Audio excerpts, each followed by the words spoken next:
¿Os habéis apuntado a lo de la recepción? Porque se han acabado los resultados. Sí. Vale. ¿Te respondieron y tienes el mismo? Tengo el sí. Perfecto, porque ya, ahora ya no se puede registrar uno. Tengo que preguntarlo a Verónica, así que Verónica se anotó y... Porque son out. Ahora ya no puedes. Si no lo han hecho, no van a poder venir. Se queda. ¿Te vas a cambiar de sitio? ¿Te cambias de sitio? ¿Te vas a cambiar de sitio? No. Ah, vale. Venga. Ay, estoy cansada.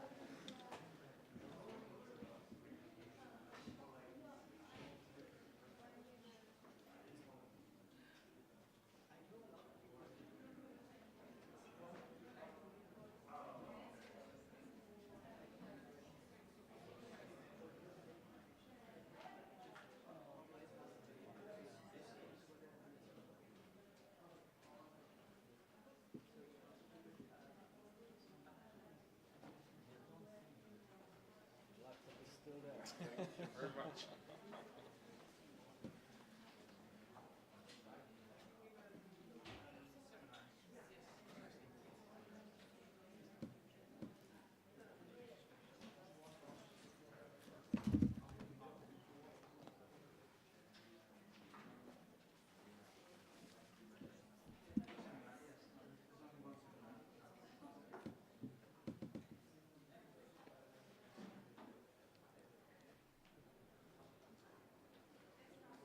Dear all, since we are not so many in this room, can we invite you here so we make it a little bit cozier? We would like to invite you at this table, and then we'd like to get started.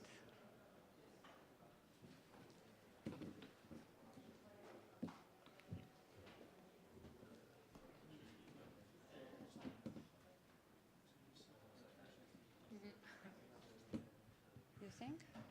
Because here I'm visible for everyone, actually. No, I'm just going to sit.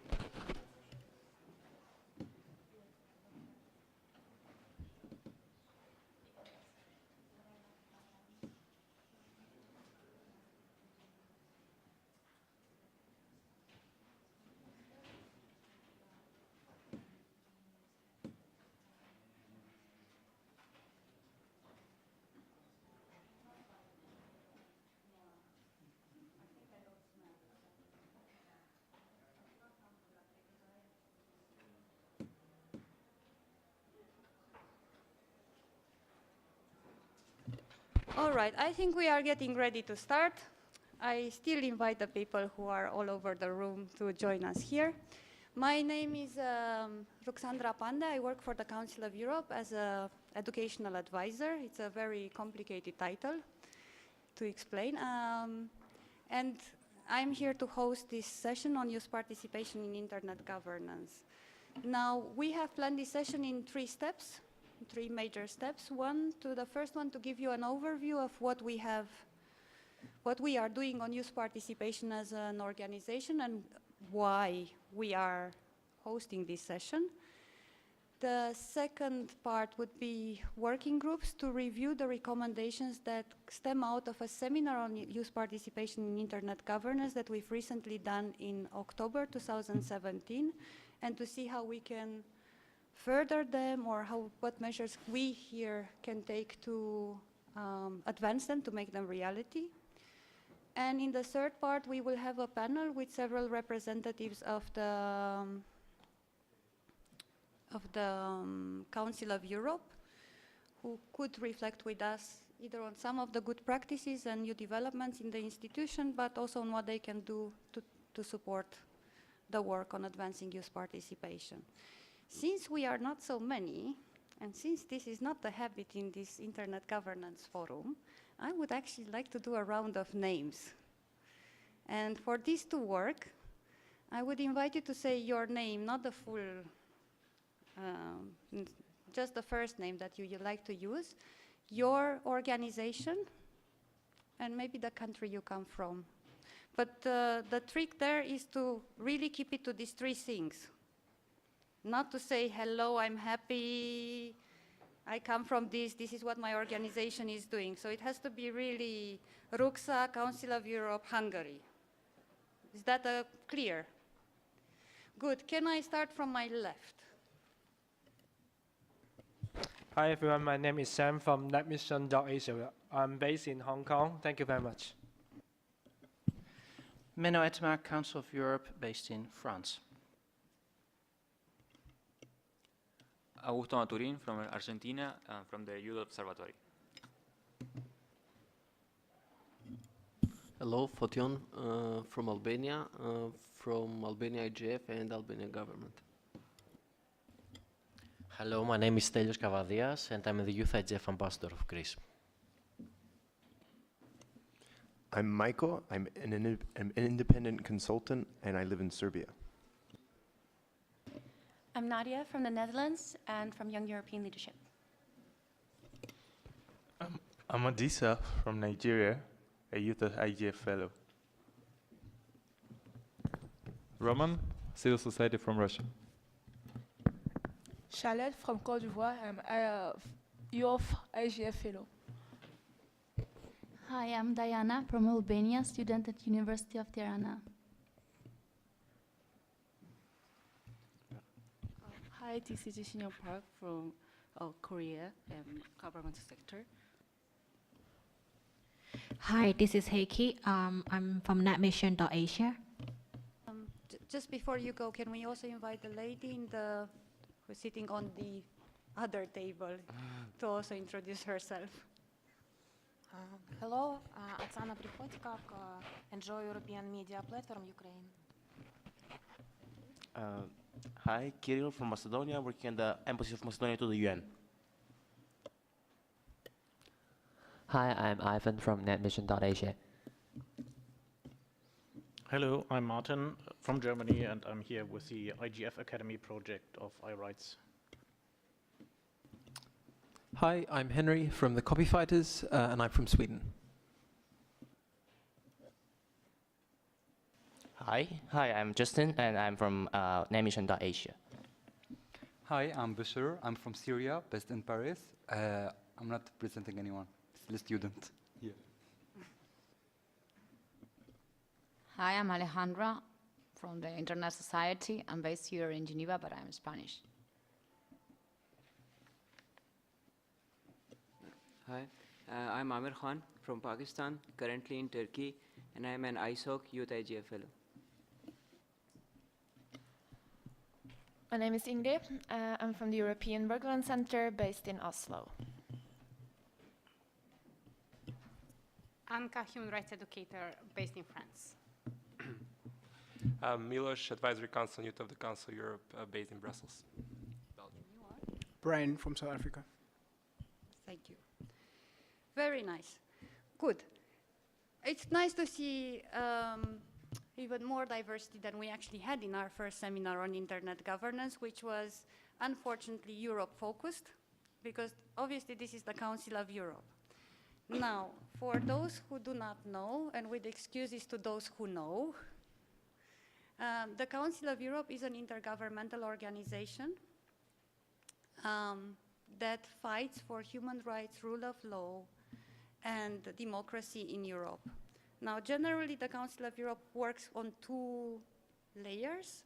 One is standard setting, that could be conventions, that could be recommendations, that could be policy standards, and their monitoring and their implementation at national and local level.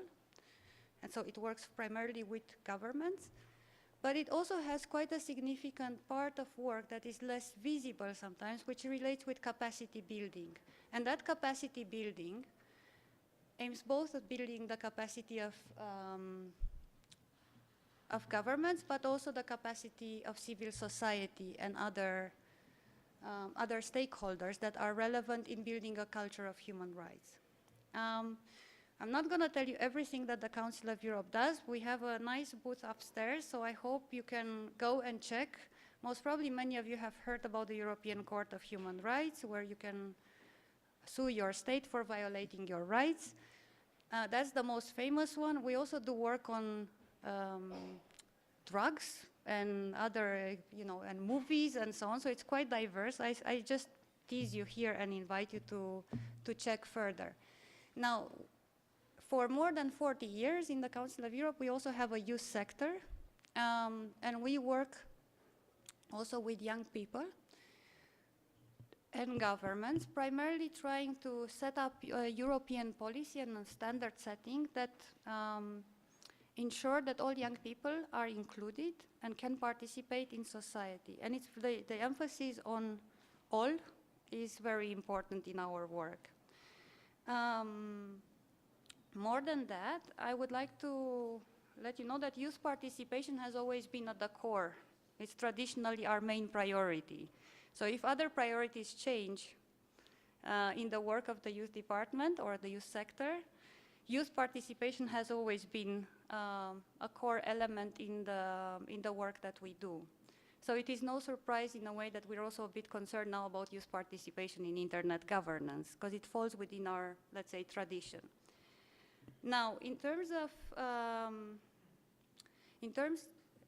the way we work, so yes, we set up standards. Let's say these are usually in the Council of Europe recommendations in the youth field. So the Council of Europe would recommend to its member states to take certain measures on certain topics that are of interest for young people and for youth policy field.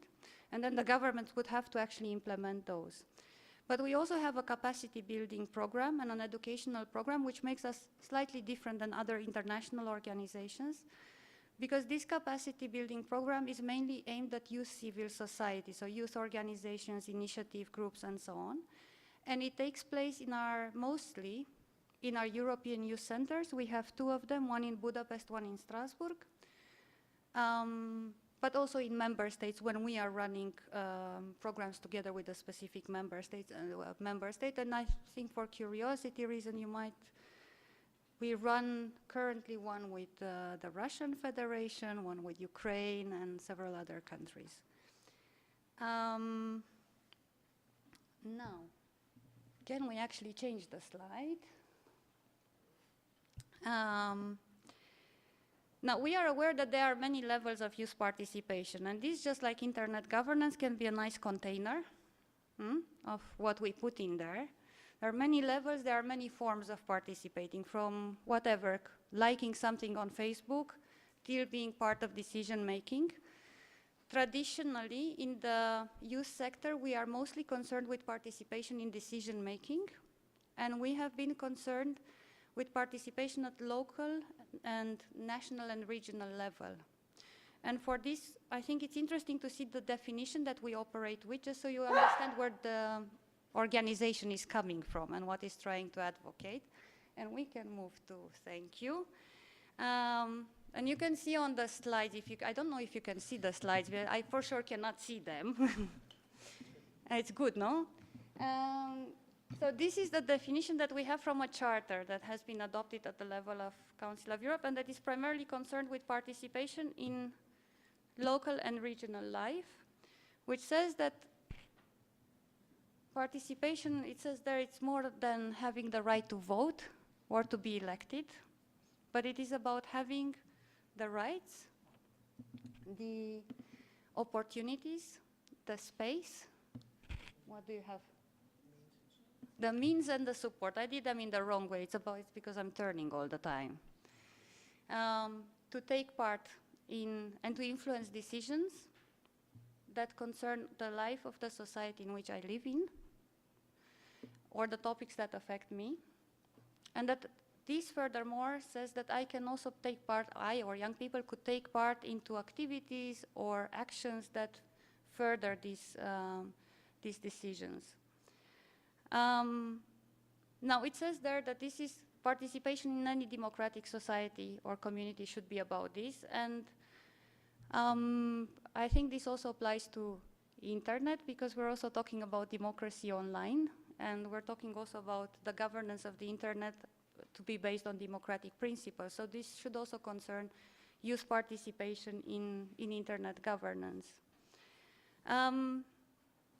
And we are quite, let's say, we are a bit fundamentalist in the youth sector with this definition, because it speaks about, first of all, it speaks about participation also as a means to achieve your human rights, but also it speaks about the fact that it's not only about putting young people in a panel and saying them, now tell us your view, but rather ensuring that they are recognized as equal stakeholders, that they are supported to participate, that they have the, so that could mean training, that could mean capacity building, that could mean financial aid to take part in meetings where decision making is taken place, that their place is secured at the table, so it's not a question of the moods of others, and so on and so forth. Now, can we move to the next slide? Thank you. Okay. We try to practice this also in our department or in our sector, so we also have a co-management system. This means that the decisions about political priorities, activities that we do, are done together by governments, representatives of the governments of our member states, and representatives of civil society in Europe, youth civil society. And I'm really happy that today we have with us also a representative of young people in these statutory bodies, which is Milos here next to me. Because we really think that this is the way to move forward. It's also interesting enough that they are not making decisions by voting, but they have to make decisions by consensus. So it's a little bit of a nasty process in there sometimes. Milos can tell you more about how it is to build consensus with governments. You might know that, and you all have in front of you these nice no hate speech movement flyers. So about, I think, 5 years ago already, young people through advisory council have pointed out that hate speech online is one of the issues that they are mainly concerned. And they have also pointed out the fact that generally youth workers and youth organizations, traditionally those who are working with them, have no capacity to engage online in these issues. So we started a campaign called the No Hate Speech Movement to not only to promote, not at all to promote censorship on the internet, but rather to build the capacity of young people and youth organizations to deal with these topics in a constructive manner and to promote human rights online. And I'm mentioning this primarily because it is through this campaign that we also started as a sector, not as Council of Europe, but as a sector to be involved with internet governance. So through the campaign, through the activists of the campaign, we started to be part of the internet governance forums and the Eurodig and so on, primarily advocating on a specific topic. But then we've understood that there is more work for us to do. So this is why I'm mentioning this. And because we've understood two things. One, that youth participation in internet governance is not necessarily secured and clear. There is not a secured track of participation. That is one. And the second thing, we've understood that actually youth organizations, the traditional mainstream youth organizations that we mainly work with, and the youth sector as such as ministries of youth or departments of youth, are not necessarily so much concerned about how do young people participate in matters of governing the internet. So we thought this is an area where we could also do something. So the first thing that we did, and it's maybe not a lot, it's also, we are also as an institution in our starting point, is that we've organized a seminar this October where we brought some 30 participants. And I would like to ask those who have been in the seminar to raise their hands, because some of them are actually here. So you can see around who has been already involved in the seminar. So they can also tell you much more about the seminar. We have had 3 days, and I think and it's actually, looking now at the experience of the Internet Governance Forum here, it's actually quite luxurious to have 3 days to discuss and learn from each other, where we've explored both what is internet governance, because some of the young people who participated were not necessarily involved with internet governance, so they had to also build up their competence, but we've then explored also what do we mean by youth participation and what would be minimal criteria and standards for this. And I mean, we think that we've managed to come up with a couple of good suggestions. We have compiled these suggestions now into four main areas that cover. The first one covers the recognition of young people as a stakeholder in internet governance processes, and there are also very concrete suggestions made by the participants, including to have, for example, a youth representative in the preparatory teams of the let's say main conferences on internet governance, such as this one or the Eurodig, where we are looking at issues about how to ensure a representative of the Council of Europe looking primarily at issues of youth participation in internet governance, at developing specific criteria so we can measure youth participation and so on and so forth, codes of conduct, coordinating with other international organizations such as the UN, so to also ensure this global dimension. The second bunch of recommendations concern primarily capacity building. And if I have heard correctly in several sessions that looked at youth and young people, this seems to be a very strong need. And the session before that Michael led on how do we explain to family and friends and foes what internet governance is, looked at this, how can we make the topic digestible and in an accessible language. I think the Youth Observatory yesterday also showed this, that it's very hard to attract young people because sometimes the whole issue of internet governance seems to be overwhelming and there's no, it seems that it has no beginning and no end. And so a lot of these, the recommendations in the area of capacity building look at, building educational materials or training models and so on that we can then all of us use at local or national level. But they also look at building the capacity of mainstream organizations to actually include the topic when they are working on youth participation issues, or looking at building the capacity of such people as teachers or trainers or others involved in educating young people. Another category concerns national and regional youth IGFs. And we've seen that this is an area of development, not necessarily structured or equally developing all over the world.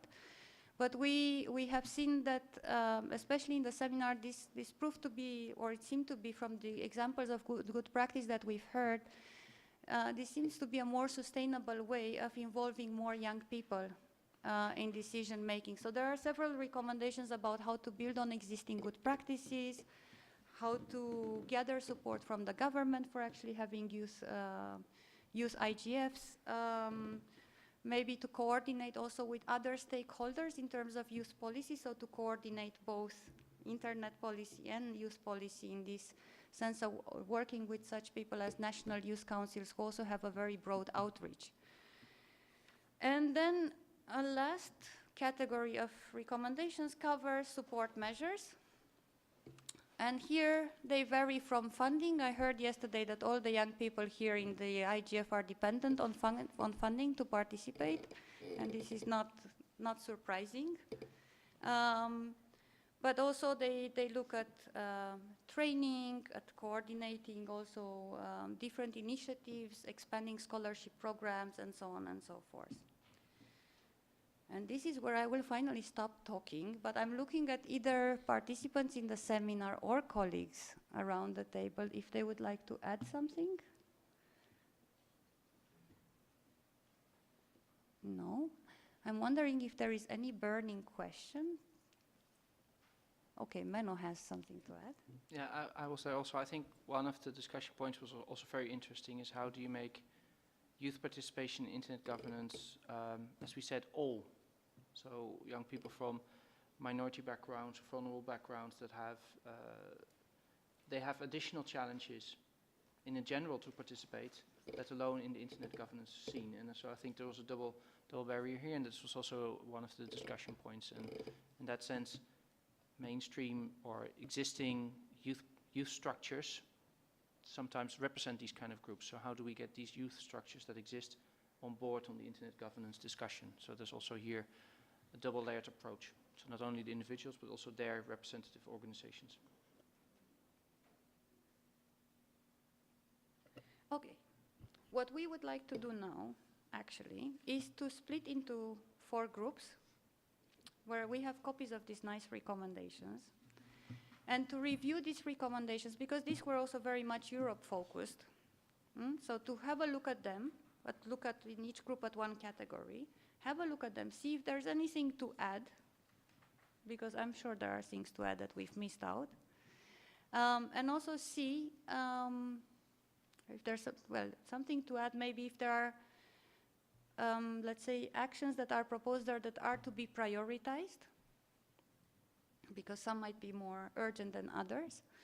And then to see also in the group if there is something that we, those who are here, can do to actually make these things a reality.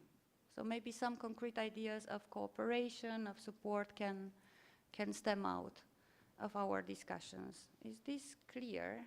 Can I see some sort of nodding? Yes? Very good.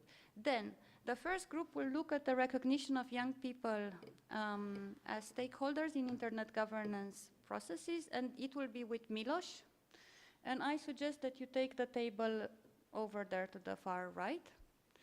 Then the second group looks at recommendations on capacity building to ensure youth participation, and this will be with Ingrid and with Irina, with somewhere over there. And I would suggest that this group stays at this table. Okay. Then we have a third group on national and regional internet youth IGFs, and I suggest you take the table on that side or to my left. And then the fourth group on support measures necessary for youth participation goes to the table over there in the end, where there are already people sitting. And this, so the national youth IGFs is with Menno, and the support measures is with Anka. Is it clear? Should I repeat them again? Yes. Okay, so recognition of young people as stakeholder with Milos over there. Milos is already going. He has copies of the recommendations, so you don't need to worry. Capacity building in, with Ingrid and Irina stays here at this table where I'm at now, or where most of us are. Then national and regional IGFs goes to the first table, or the table closest to the entrance with Menno there. And then support measures with Anka goes to the table that is in the prolongation of this table, so over there in the middle. Is this clear? I can also repeat them one more time, or I can also ask people to shout out whom they are looking for. We have about 25 minutes to work in the groups, so we also secure a bit of time for reporting and moving on.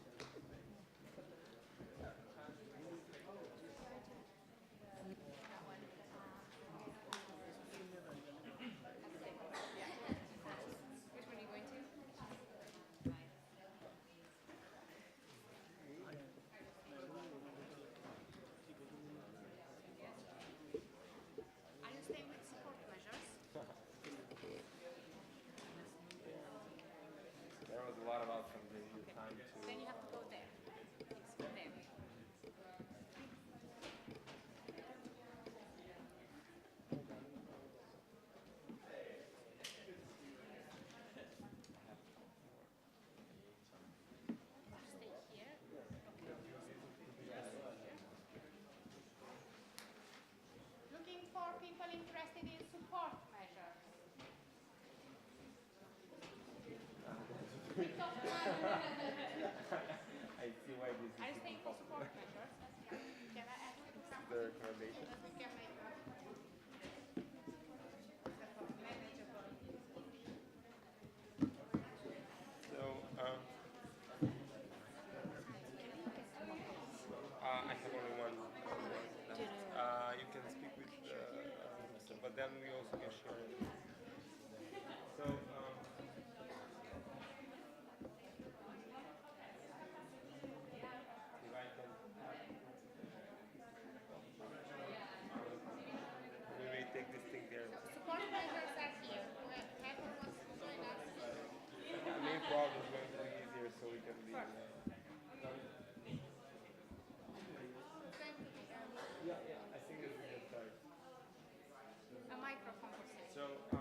quality over Yes, yes, yes, I always say. conclusions from the Quality seminar. And we started with so the beginning of the seminar where we had people from Europe, but also we had down that gathered and they were discussing on internet governance. It's a subject that we're trying to learn a lot and develop our competencies in the Council of Europe, especially coming from the Advisory Council of Youth. We want to bring it more as something that has to work in the next year. So this is why we are trying to understand and to discuss with people who already have experience in this topic to know what they think. And the topic that we're going to be discussing is the recognition of young people as stakeholders in the internet governance process. I would say that maybe we can take like 1 minute or two so people can read out the recommendations that are there. And then I also I just want to defend myself to say that it's more where we can point out something. But I think that it's something which is very important to be pointed out. But it can be also some new things that you're that are making from the literature here. We're going to be focusing on the first ones because we want to go a bit more specific to not get the whole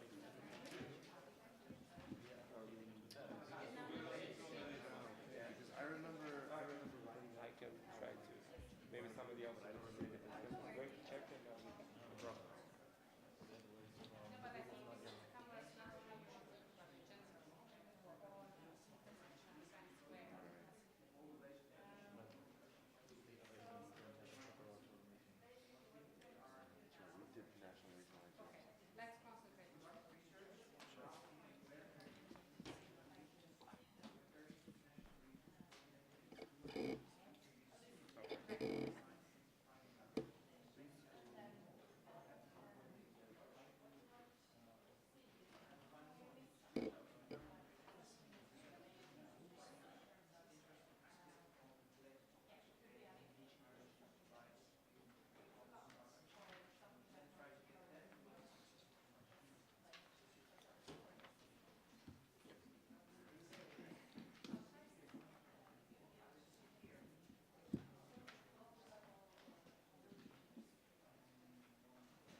First thoughts, what goes through your mind? Maybe we can start with the part of what do you think that after reading it, what is the hardest piece to your mind? Do you think that it's a priority, something that you really have to strive towards ensuring that there should be a recognition of the young people and the stakeholders when it comes to the internet governance?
Stakeholder, not necessarily as a young person separately. Which one? First, for supporting measures. No, but that's okay, but that's good because the way as negative like this to other stakeholders.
see, I'm here just to listen to the discussions you do, right? Because it's a new topic for me.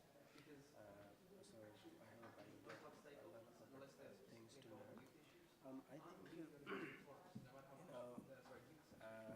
idea here is all about the internet.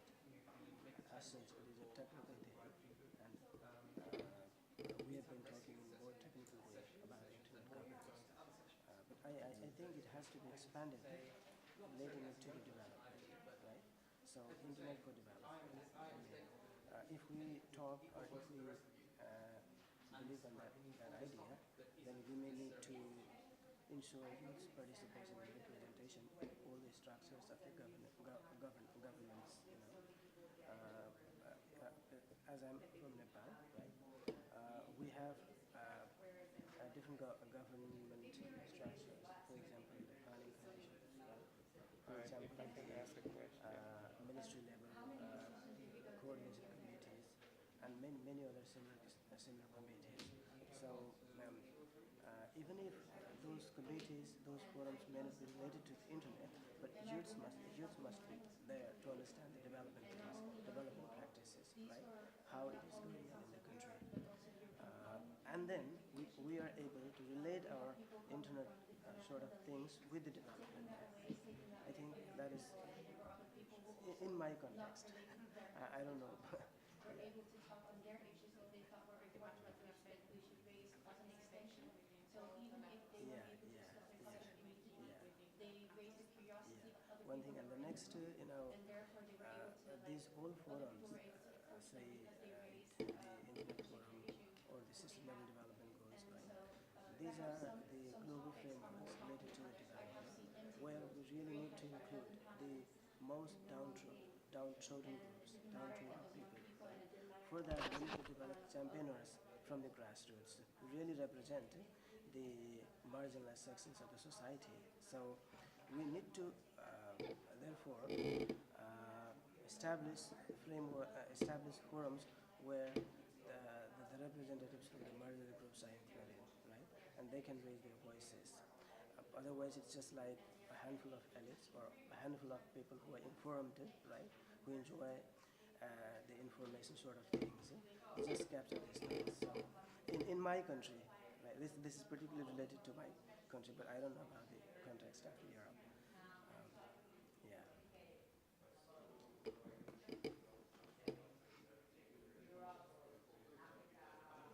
I don't really have anything to add from what's here, to be honest. Well, we have to address some of the things. Yeah, that's go ahead, because I think. So, like I said, in the first one, I would definitely replace AG experts with educational experts.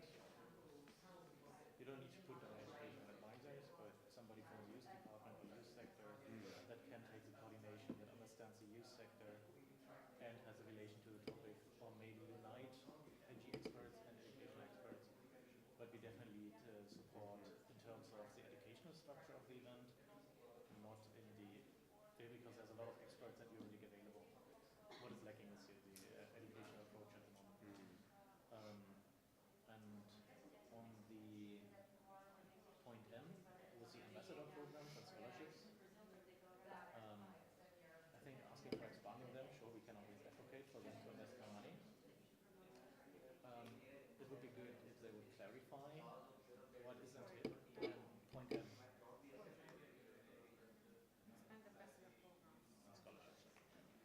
If they would sort of clarify what the mission of these programs is, but also harmonize the programs, because we have a lot of these programs that allow to take part for individuals, and to coordinate a bit, because basically it is the same target group.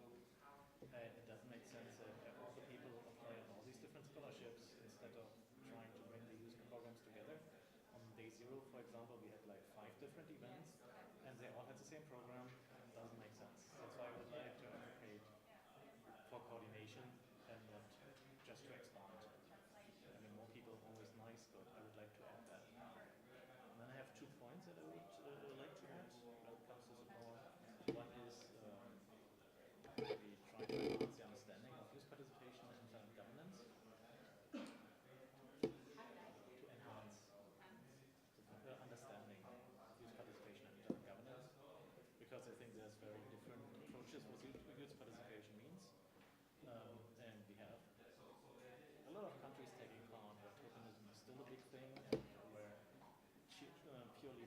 basically, a quantifiable measure of involving young people is already participation, so we need to go beyond that, and I think that is something that is valuable to add to the process. And that's why I also would add that we should share our experience, our European experiences with youth participation in the international structures.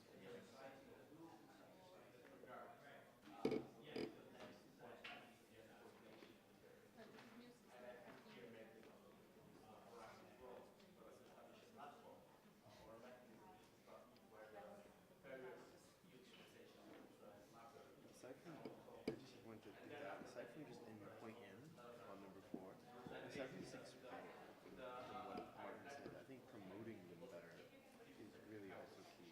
So a lot of people don't even necessarily know about them.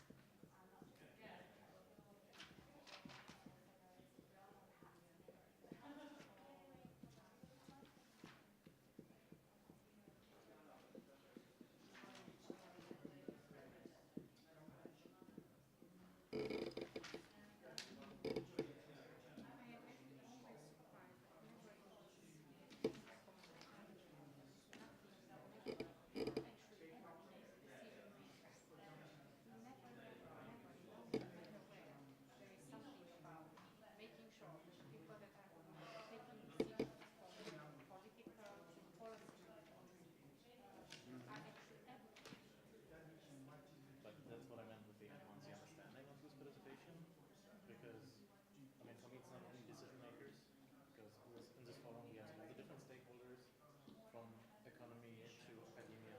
Yeah, but they are usually mentioned. They are usually mentioned.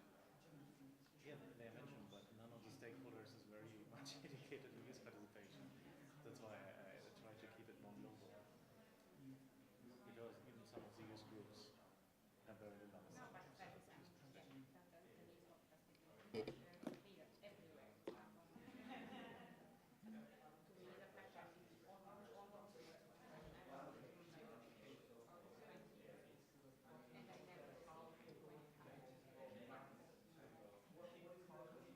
whatever form that is given, that makers are mentioned in the academy, while others are mentioned. You can just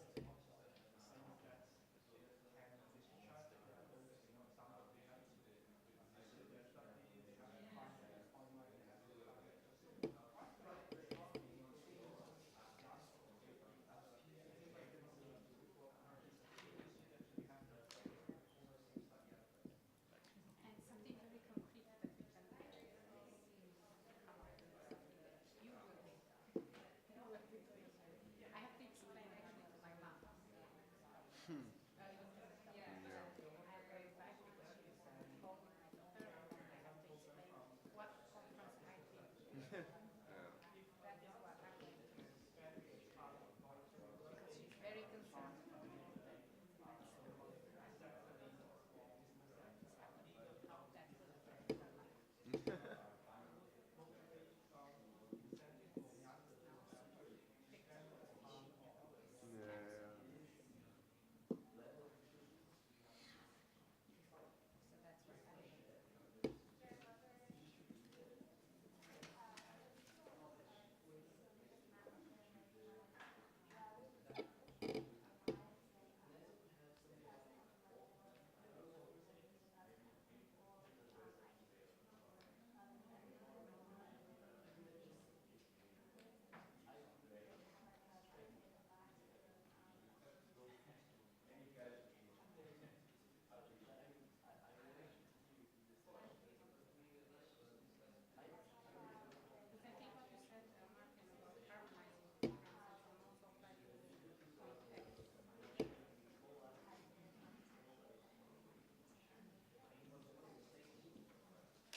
No, not a coordination meeting, but it was.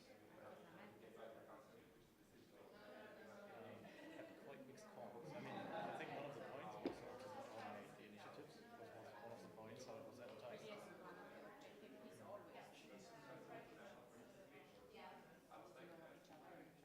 And the formulated target group was not the target group that was in there.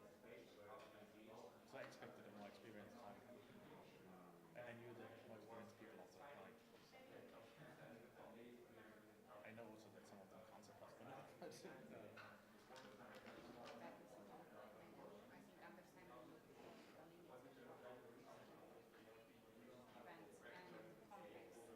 but for me, I was curious, for example, for me it was curious why this is a year when Council of Europe's Youth Department decides it is important to join governance as a topic. Because we've been proposing it since 2012. But you know how topics are actually decided.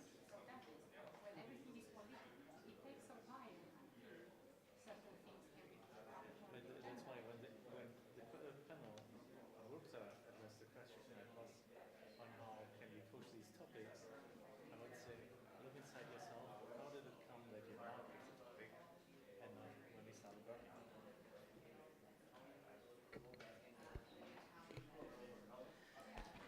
Dear all, I would just like to let you know that we still have 5 minutes, so try to speed up.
Okay, 1.5 minutes left, so try to wrap up and decide also on the main points to present.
Okay, I'm gonna start. Okay, dear people, I am sorry to be the party pooper, but I have to stop you.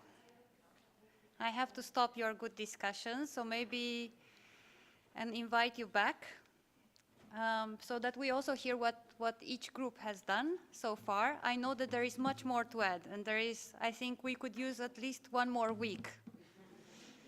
Not 3 days as we've had, not 1 hour and a half, but rather 1 week to put our heads round. And I think maybe this, let's take this as what it is. It's a starting point, but not an ending point. So without much more introduction to this, I would like to actually invite the groups to report back on their findings on the main points that they've discussed, additions, ideas. I would like to actually ask the people reporting to keep their reports short, if possible, into 3 minutes, 3 to 5 minutes, 3 minutes actually. So that then we also have the time to have a bit of discussion with our guests, which are already here with us. The Ambassador Corina Kalugaru, who is also the thematic coordinator in the Committee of Ministers on Internet Society or Information Society, and our colleague from the Children's Rights Division of the Council of Europe has also been heavily involved in consultations with children on ensuring their rights into digital environments. So we would also like to have time to discuss with them, because I think there are some interesting things to also find out. But first it's first our groups. Can I start with the group that looked at recognition of young people as stakeholder? That would be Milish, if nobody else. Somebody else wants to present, because that's also fine. They happily volunteered you. Okay, so it was quite a nice discussion that we had in the group. I'm just going to just point out the topics that we discussed the most on.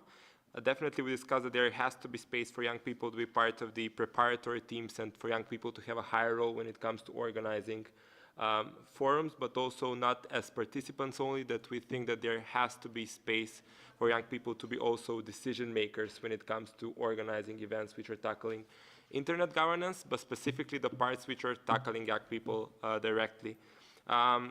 Young people should participate, but we also have to think of ways of how that the young people that are participating has to find ways of how they transfer the knowledge from one person to another in order to have a more streamlined participation from different groups. There has to be a representation which is going to be done through organizations who are like national youth councils, international organizations that are doing representation, and etc. And something that we discussed, that even on this IGF, we have to find a space where the young people that have the momentum to be here to develop some kind of an initiative for this to be followed up.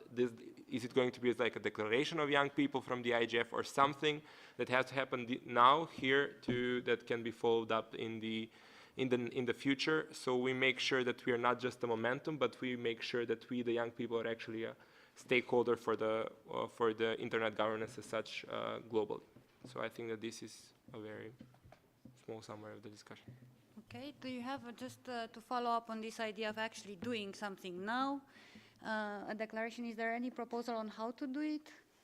At the moment, we discussed that we want to meet tonight. So, but yeah, definitely after the session is done, we can just stay and talk on how can we move on from the discussion that we moved on now. Yeah. Okay, so it's in the good old style of youth movements. Very good. Then I'm moving to the capacity building group. Who would like to report? I will. Brilliant, Alejandra. Yeah. So we were discussing here like the capacity building, so all the points. So we were adding new points and commenting on existing points. So first we will say that we can maybe add some points regarding like including ID topics or courses on schools, curricula, because they have to be taught from the beginning. People like from the earliest, the best, I would say. Then we have to also reach a larger community. How we can do that is with adapting the language, because the issue we also have is that to replicate the initiative, we had to take into account the languages. So to avoid translating all into all languages, we have to focus maybe in the highly used languages by region. So that could be easier to get all the material in that language. And also we can use the youth that are volunteering, because they can be engaged with specialists and experts, that they can be volunteers, not the others, but get the information and the knowledge that these experts have and share it there locally. Also try to do the youth IGF opportunity and more fellowship opportunities worldwide, not just by region. Then we were talking about the mentorship that you suggested in one of the points, and we were saying that online and offline, but better offline, because sometimes we don't have access to the internet. So you can be a mentor and talk about the internet and the internet governance to make them aware of that, even if they don't have, because that could motivate people to ask for the access to the internet.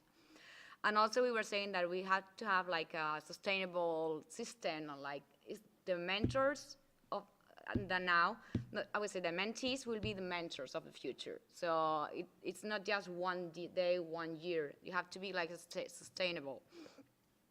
Then we were talking about us sharing documentations, youth initiatives, and best practices that already exist in the world today. So maybe like a global platform or a website where everybody can put their ideas, like I mean youth from everywhere. So when you have an idea and you want to initiate your project, you can go to that platform and check what is going on around the world with youth initiatives and learn from that, because there will be best practices and examples of projects that worked in another area maybe, and you can replicate that in yours.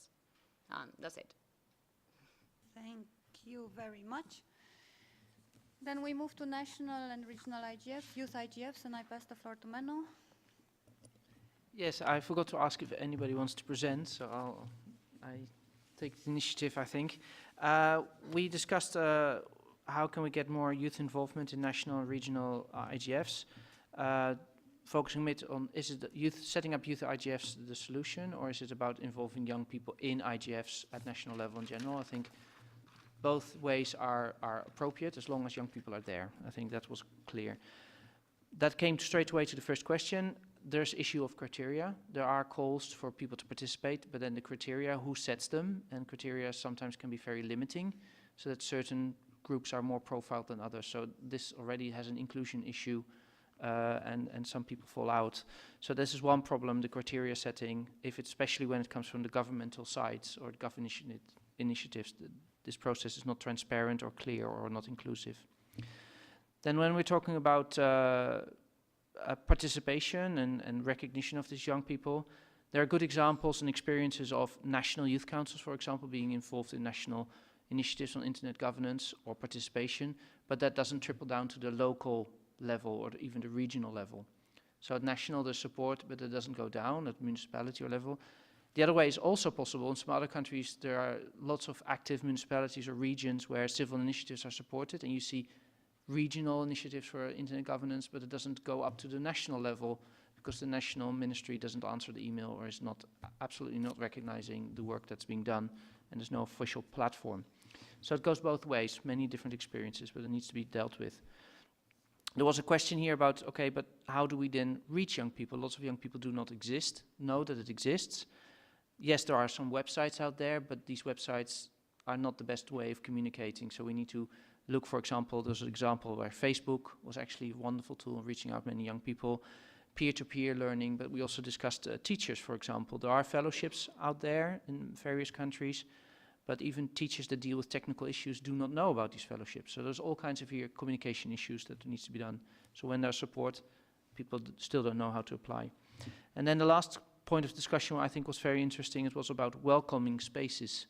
So actually to make sure that young people do feel welcome. So this could mean mentorship, a culture of mentorship, that there's a process of guidance, creating a space that is comfortable or safe for people to feel that they can express and be heard, also can learn, can make mistakes without major consequences. So this is all about space. Go where the young people can be, or create space that is safe for young people to do so.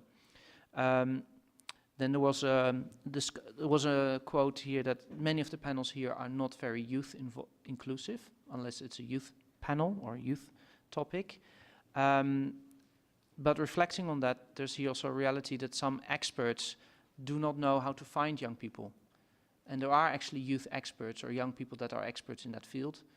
And they are there's no link between experts that are slightly older and the youth experts. So there's also here things to be done on the connection. I think this wraps it up. Yeah. Okay. Thank you, Menno. Then I'm moving to the small but powerful group in the back who looked at support measures. And it's Martin. Yes, hello. I was volunteered to present. And first I want to congratulate you. There's a lot of new words that you're adding to the repertoire of the typist, such as co-management and party pooper. Great job. We went through the support measures, but we also noted that there's a couple of issues in the document that are sort of doubling or reinventing the wheel, proposing structures that are already there. For example, a dedicated use contact point in the IGF secretariat, as it's under 2H.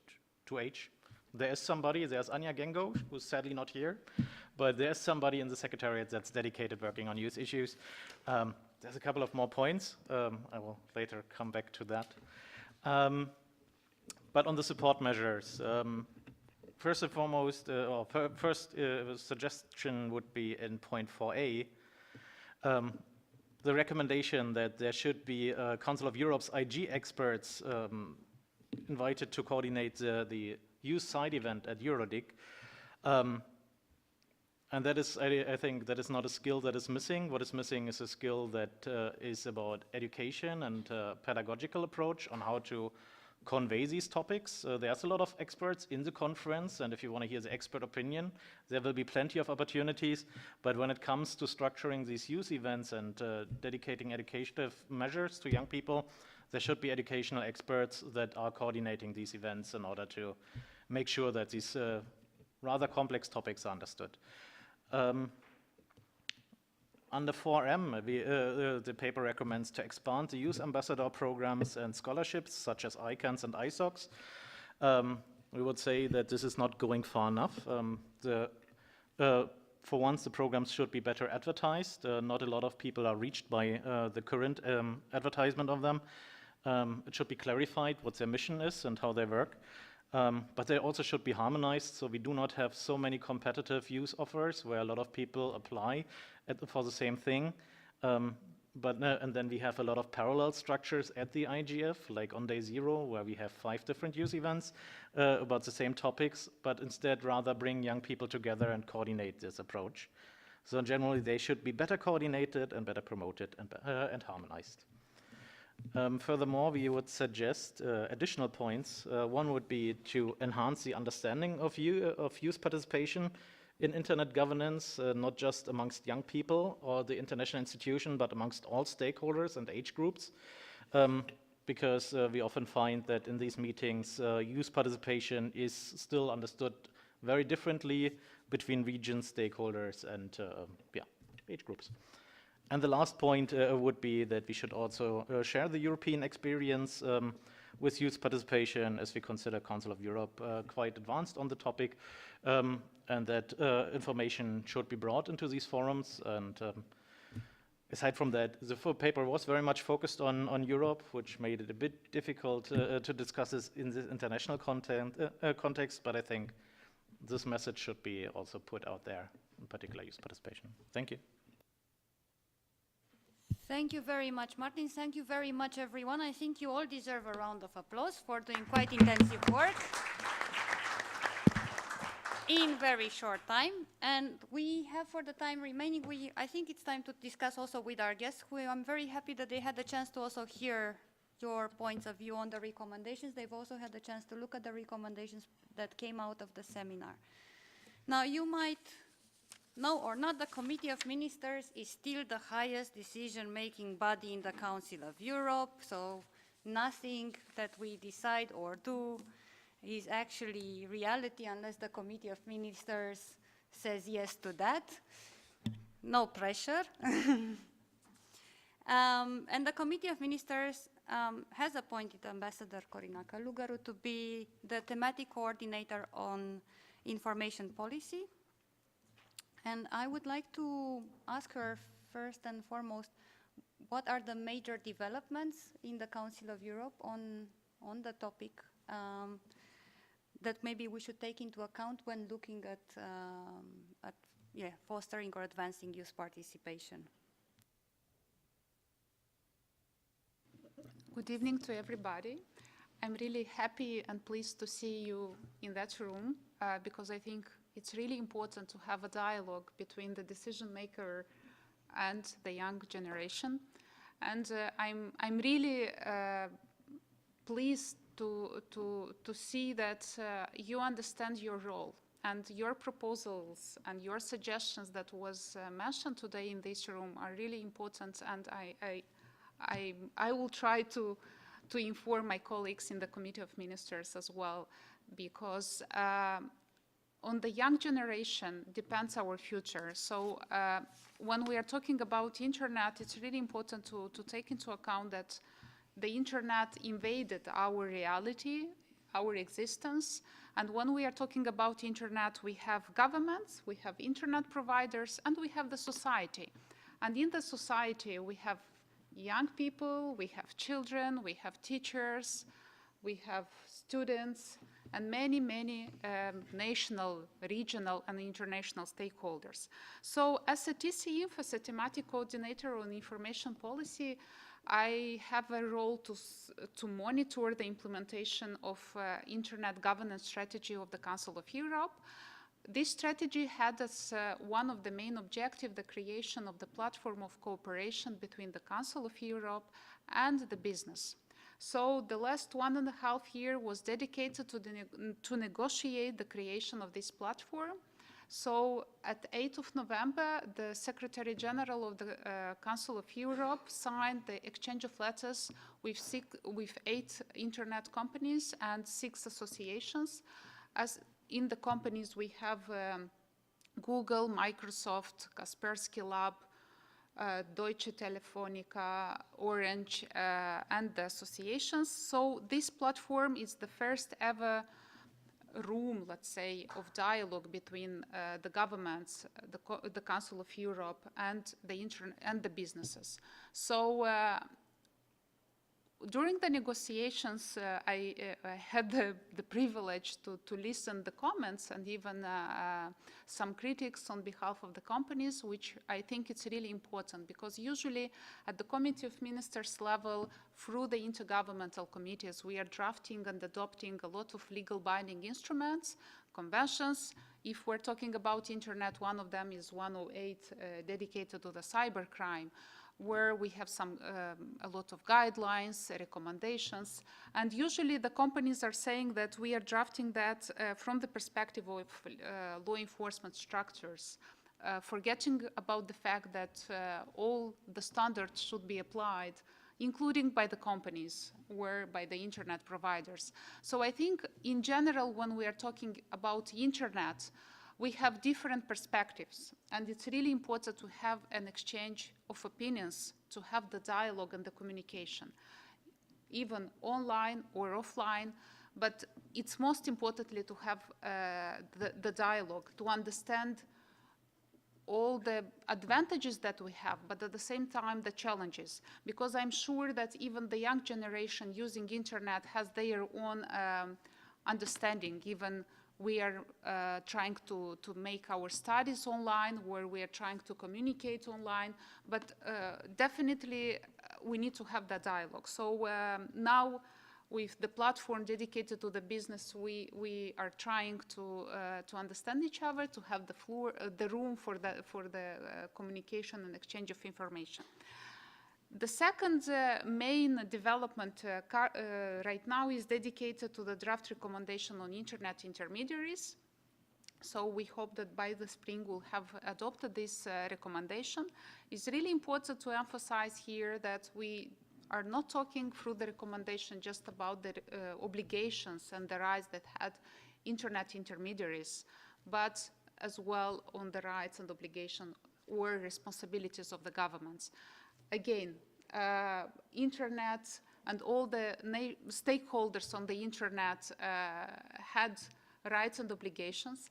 Unfortunately, we are not able probably at this stage to develop the new rules in general on the internet. So most probably we are at the moment when we should understand better all our responsibilities and how we need to use the internet for the development of our economies, but at the same time how to develop our existence through the internet, avoiding cyber crimes or misusing the internet for our societies.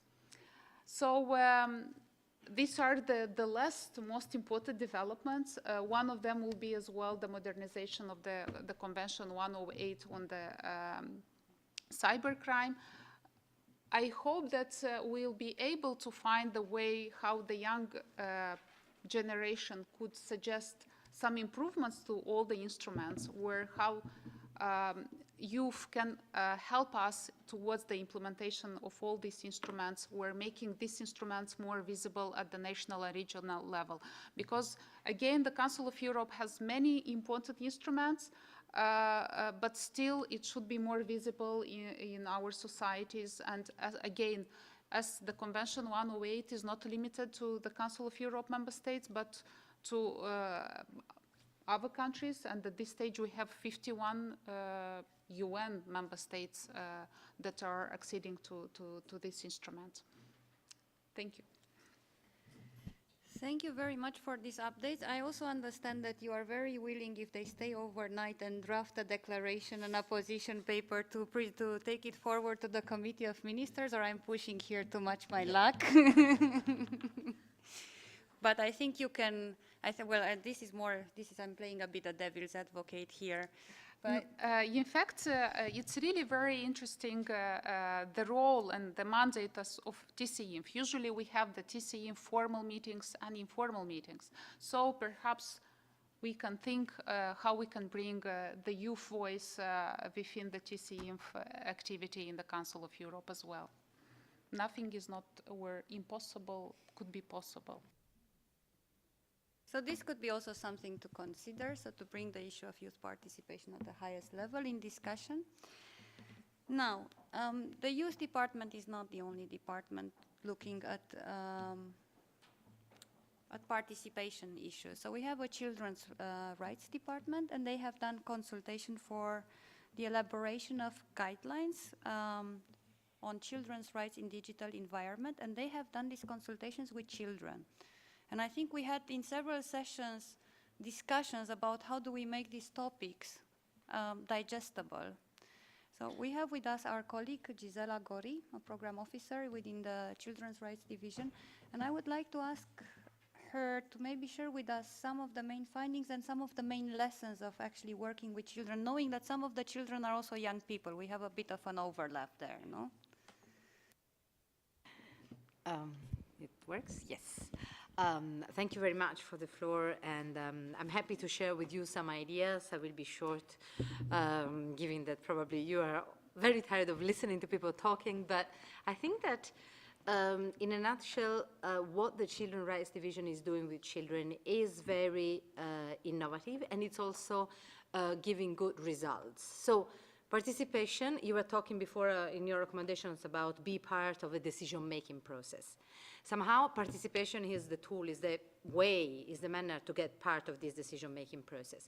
And what we have been trying, because in the Children's Rights Division we believe in participation, although we have sometimes to face challenges, because not everyone is convinced that it's fruitful or useful, or how can it be translated into the grown-ups decision-making process, what the youth or the children have to say. We consider that they have a lot to say. We have recommendations on how to ensure this participation. You can go and look on our website. It's Committee of Ministers recommendation on the participation of children and young people under the age of 18. And in these standards, we secure the right for children. This is a UN definition. Everyone who is under 18 is considered children. to participate, to be heard, to express his opinion, and we also ask the state to create the space, the possibilities, the opportunities to participate for children and young people. And as I said, not only we set standards, so we also walk the talk, and we did this in practice. We did it for these guidelines that were just mentioned. They are not yet adopted by the Committee of Ministers. They will be probably adopted, as it was said before, late spring, early summer. These are the guidelines on to protect, promote, and fulfill the rights of children in the digital environment. And what in practice we did, we consulted about 200 children in 8 countries: Croatia, Cyprus, Czech Republic, Germany, Hungary, Italy, Romania, and Ukraine. We worked through NGOs who are qualified in working with children. We prepare a methodology, which means very clear kind of set of, what was the purpose, what were the questions, what the guidelines were looking at, to make all this, material digestible and understandable at every level. We create all these tools, then we trained the NGOs, that one person in the NGOs who was in charge of this consultation. We asked to create 2 groups based on age and based on vulnerabilities in order to have as many opinions as possible back from the children. Then we did the consultations, and I must say that we were very much impressed about the results. It was about digital environment, as I said, and many of the opinions expressed by the children, I mean, they were very knowledgeable. When I say children, it was normally between 12 and 16, and they were very knowledgeable, and a lot of what they suggested has actually been taken on board by the drafting group who has prepared the guidelines. So it was for us a very important exercise. For example, just in a nutshell, you can see what the children said. There is a report which is on our website, and the title of the report it is Our World: Children's Views on How to Protect Their Rights in the Digital Environment. If you go to our website, it's COE Children. You can find this report. But in a nutshell, for example, children were very unanimously agreed that they should have access to internet, and they even went further and they said we must have free access to internet, which is not the opinion of everyone. But they also at the same time recognize that they need guidance on how to use it, guidance from parents and guidance from school, from education. They ask actually to be literate about, because they realize that without a real knowledge of the instrument, of the environment, there are also challenges. So I stop here for what we have done, but just for some lessons, and that can maybe be useful as well, even if you go a little bit up with the age. For sure, children and youth views are an added value in all the decision making and in all the kind of instrument that we are working on in the Council of Europe, because they shed light on a different perspective. They see things from a different perspective. And as I told you, what they suggested, sometimes our experts said, oh, we didn't think about it. So there really is an added value in that. It needs preparation. As I said before, we worked all the steps to be sure that what you get out in the end is also usable, that you have something which is more or less structured and you can transfer it in the in the process of decision making. This is why we worked out this methodology, and now we are using the same in other fields. For example, we have done right now, it's not a digital environment, but we did the consultations on child-friendly information with respect to migration. And the feedback that we had again from the children was very, very valuable for the discussion, because they are the ones who are experiencing, actually, the migration process, the asylum, all these things. And so their feedback is very important. Also, it's important that when you organize participatory process, you try as much as possible to work in the mother tongue. Otherwise, you won't have a good representation of the opinions. Because if you only focus, on English, you already select somehow the views of the young people that you may collect. Finally, it's very important to provide feedback. Feedback on what has been done, how it has been used, and to go back to those who help you for this. We have, during the consultations, children say, in an event, whatever we say, it will never be considered. There is also a lack of trust in the process. So the much you can give feedback, the better it is in this kind of exercise. But again, I think it's worth the time and it's worth the engagement because it requires a lot. It requires a lot of work. But if you have any other question, please feel free. Thank you. Thank you very much, Gisela.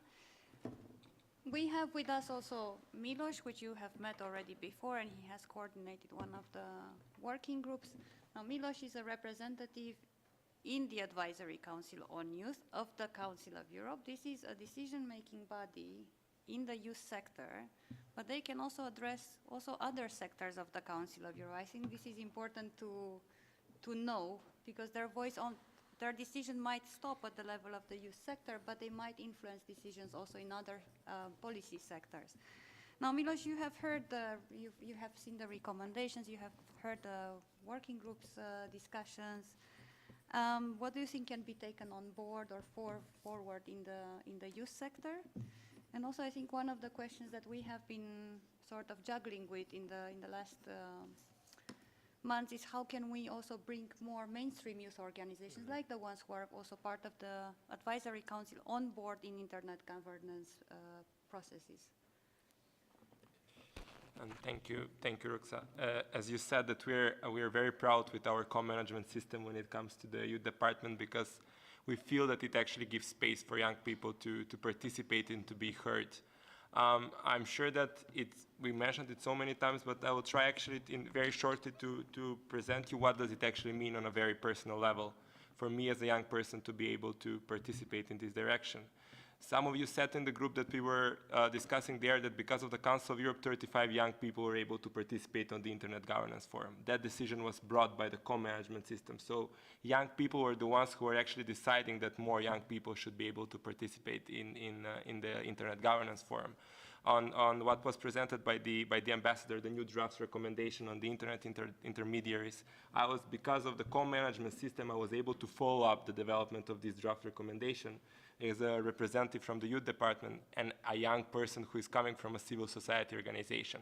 So when we speak about the co-management and the space to have participation more than actually being present, is actually this thing that I just shared. I think that forums like this and the Internet Governance Forum and other places where young people are being tackled by the discussion, the young people should not be the ones that are only present, but I think that the young people should be actually also being here deciding on spot on what actually the topics should be, what kind of discussion there should be, but also not because they are going to bring up the topics that are important for them, but also this is going to make them more accountable towards the decisions that are going to be made in forums like this. Because at the moment, we feel that we participate, we share, but so what do we do with the outcomes? If there is a more systematic approach to internet governance and to any other forums where these topics are discussed, then the young people will be more responsible and will have a system on how to follow up the things that are going to be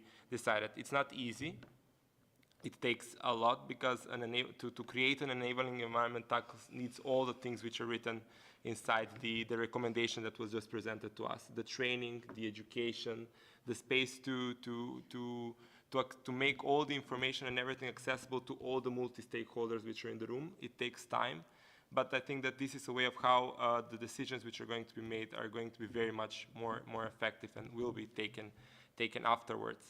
I agree with the last point that you shared, is that we here mostly have young people that are very much engaged in the topic, young people who understand the discussions, but we also have, I can speak about Europe because my experience is mostly coming from Europe. Europe has a very strong developed also youth representation system on national, local, and international level, meaning that most of the European countries have their own local youth councils, national youth councils, the European Youth Forum, and I think that these are the stakeholders that we have to advocate to be here and present, because if we have stakeholders like the national youth councils and the European Youth Forum and international youth organizations, then our voice here will be much stronger because we can say that we then represent young people. We do not represent only the young people who are interested in the topic, but we represent young people throughout all these thousands of young people that are behind. And I think that if we want to succeed to have the internet governance as a subject where young people will need to have a bigger voice, then it has to be done in partnership with these kinds of networks who are already representation bodies. How can we do that? Is that I think that we as a Council of Europe can, and as a co-management, we can start speaking more about internet governance. And I think that we started already this year with the seminar, but we will also try to follow up the internet governance strategy, which is where it is clearly written that young people are the stakeholder, and we are talking about digital citizenship and how citizenship will be evolving in future when it comes to this. Thank you, Miloš. Maybe it's also worthwhile to mention that there are several cooperation programs that go beyond Europe. So there is a program of cooperation within the Mediterranean, the wider Mediterranean area. There is still some EU-Africa cooperation that is going on, in which the Council of Europe is present. And I think beyond the things that, because obviously this panel is a Council of Europe panel, so it's quite Europe-focused, what we can do or what the people invited here can do. But I think beyond that, I think part of these recommendations could also be pushed through this cooperation. So we can also support, as a European organization, the voices of young people in other areas as well. I would like to still take 5 minutes. I know we are a little bit behind time, but I would still like to give the opportunity to ask questions if you have questions, or if you would like to raise any comment, or if you have any comments. So I am opening the floor now, and I'm going to gather 2 or 3 if there are. So if you would like to, if you have a question or a comment, please raise your hand. Yes, I see one here. Hi, my name is Katie. I'm here as a Youth at IGF fellow. I'm from the United States. And I'm just wondering for you two specifically, what do you see as the best way for someone sitting here right now to get involved immediately? Like, what is the immediate next step for us to take so that we can continue the conversations we're having here, and when we go back home, not lose this network or lose this experience, but continue to build in our communities and with this wider community? Okay. And any other question or comment? I see Mano, and okay, I go to Martin in the back. Okay, Miloš, you just talked about the 35 people that you sent to the IGF. That's a Copy Fighters project, I assume? That's a project that was funded by the European Youth Foundation. Yeah. So just in general, do you think there's a possibility to support in a steady way participation and not on this project basis, so that we have a sustainable way of sending young people into these forums? Thank you. Okay, Manu? Oh, no. Oh, yes. My name is Sandra. I'm also a Youth at IGF fellow, and I'm from Australia. I first of all wanted to thank you for taking so much interest in this topic. I think we all really appreciate being here. And my question was kind of to build on Katie's question, and it was, we are all going to go back to our regions now with this amazing experience. How can we engage young people and relate to them that how great this is and how easy it is to get involved in this?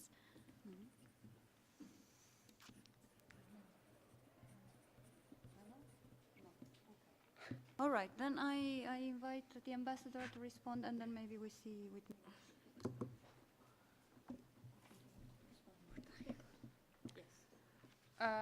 For me, and taking into account my previous experience working in the civil society and being the member of the Children for Parliament, in the parliaments for children, I think it's quite important, the voice, as we mentioned before, the voice of the young people, and how we are streamlining this voice and all our proposals.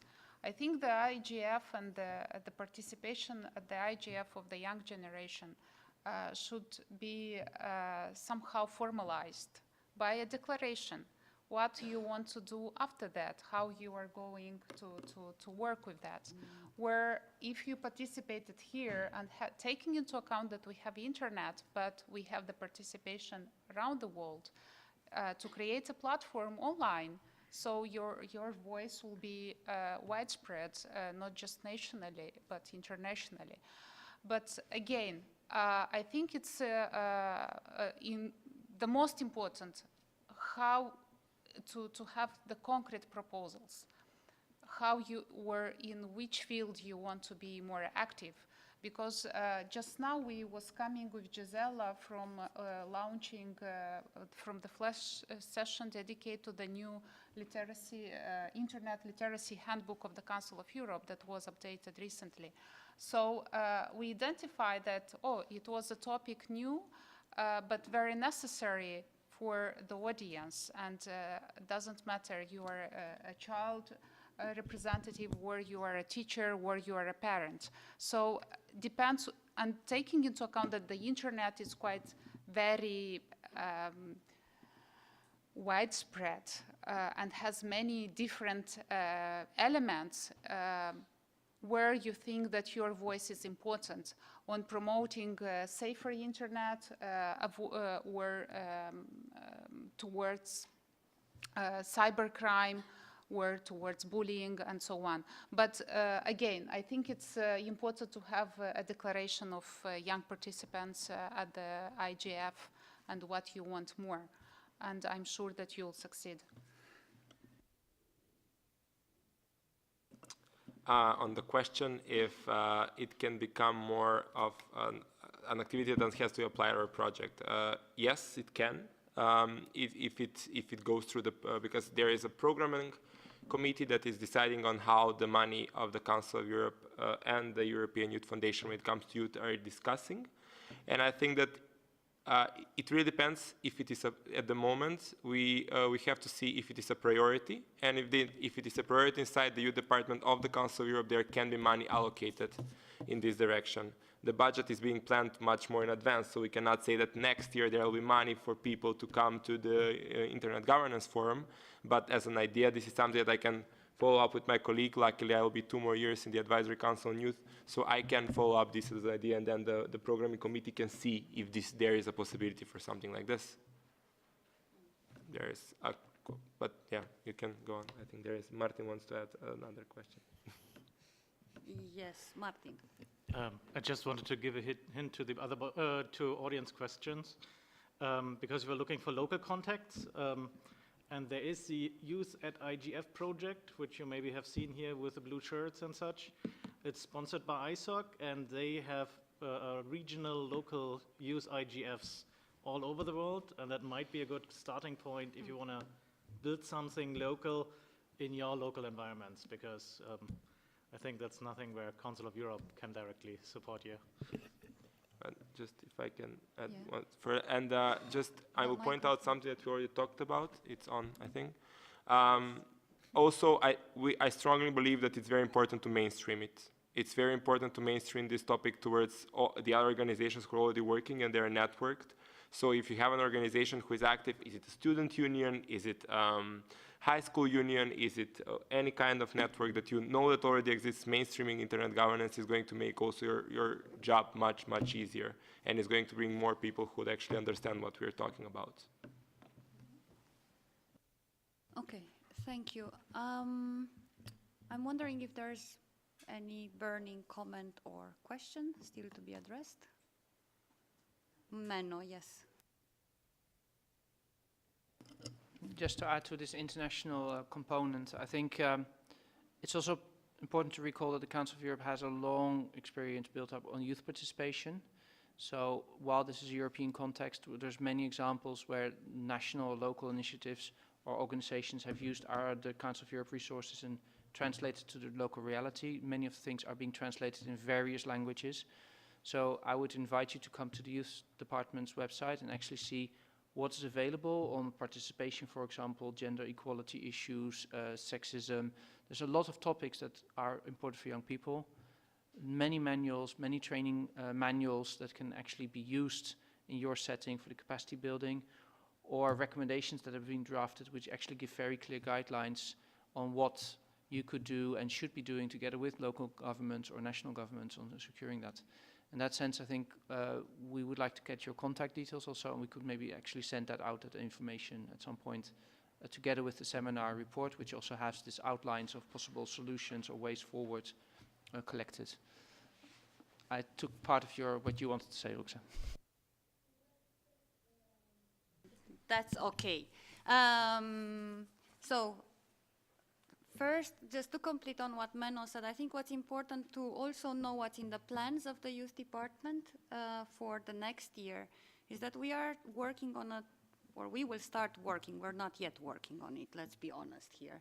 We plan to start working on a toolkit on youth participation in internet governance, and I think your contacts, especially if you would like to be involved in this work, either to give feedback or maybe provide examples of good practice so that it's a living manual somehow, would be really important. And we are hoping that this could be also, most of our manuals are actually also manuals that are used in training.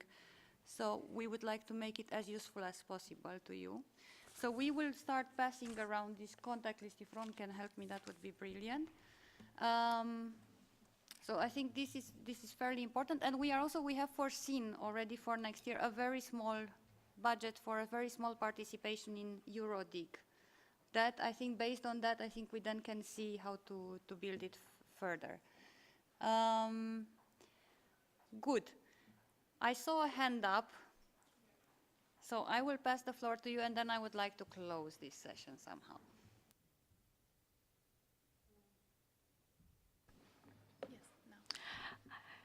Hi everybody, I am Cristina. I am a Joe Fellow. I'm from Nicaragua. This day I has been learning that, we are young. The majority of the fellow are from developed country. We don't have money. The majority of us, we are beginning in this topic. So I has been learning something so important. If you don't have money for beginning a project, we are here attending the IGF. We are attending a lot of sessions, a lot of conference, so we can make up feedback. The majority of us are in the universities, we meet people, we meet a lot of people. So if we can make a feedback, okay, return to our national country and make a feedback. So we are doing something without money. Just, maybe sometimes we don't have to think that, okay, I don't have money, so I cannot do nothing because I don't have money, but we have knowledge, so share all the knowledge that we have. You don't have to spend money. So also, if you contact with the capital or local chapter, they can help us. So they can help us because the local chapter have a people that work in our country. So that's the most important that the majority of us want to do. That our national countries grow, that they feel like that they have rights. So I think that is the most important. Do things without money, or maybe maybe after you can get it, so you can do something more big. But for the time, if you don't have nothing with words, remember, you have knowledge, so you can share your knowledge and it's free. Just that. Thank you. Thank you very much for reminding us that money is not everything, and then we know very much from youth activists that many things are possible. Good. Then I would like to invite you to leave your details, your contact details, if you would like to be further informed by developments in the Council of Europe and consulted on various initiatives that we are taking. I am inviting those who are interested in working further on declarations or whatever was this, or forms of engaging, to stay in this room and coordinate with Milos and the initiative group number 1. And I am thanking our guests for their presence and for their support, and I'm thanking all of you, and I'm hoping that we will see in other sessions, and we will also see ourselves in a very structured participation. Thank you.